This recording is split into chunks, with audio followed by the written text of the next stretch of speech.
పిత పుత్ర పవిత్రాత్మమున ఆమేన్. తొలి అపోస్తలుడు మత్స్యకారుడు వేద సాక్షి. తొలి అపోస్తలుడు సీమోను పేతురు సోదరుడు వృత్తిరీత్యా మత్స్యకారుడు.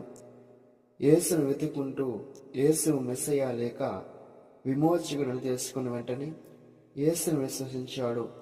ఆయనకు ప్రియ శిష్యుడయ్యాడు. కొండ మీద యేసు 5,000 మంది ఆహారాన్ని అందించిన అద్భుతంలో ఆహారం కోసం ఇబ్బంది పడినప్పుడు ఆంద్రియ ఆ సమూహ గుంపులోకి వెళ్ళి 5 బార్ల రొట్టెలు 2 చేపలు కలిగి ఉన్న ఒక బాలుని తీసుకొని యేసు ముందు ఉంచి తన గురు వృత్తిని చాటాడు. యేసు పునరుత్థానమైన తర్వాత ఆంద్రయ్య గారు పశ్చిమ ఆసియా మైనర్ టర్క్ ప్రాంతంలో సువార్త బోధించారు.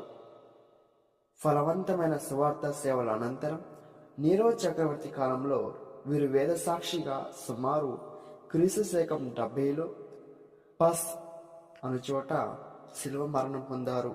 అయితే యేసు వలె శిలువపై మేకులతో కొట్టబడి కాక తాళ్లతో బంధించి శిలువ వేయబడ్డారు.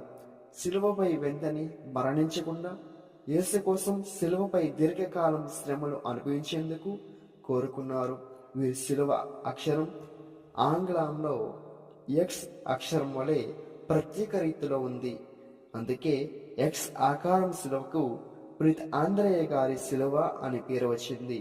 వీరు తమ చావుకు 2 రోజుల ముందుగా చురుగ్గా ప్రభు సందేశాన్ని వినిపించినట్లు చరిత్ర చెబుతుంది. హింసాకాండం చెలరేగినప్పుడే ఎవరికైనా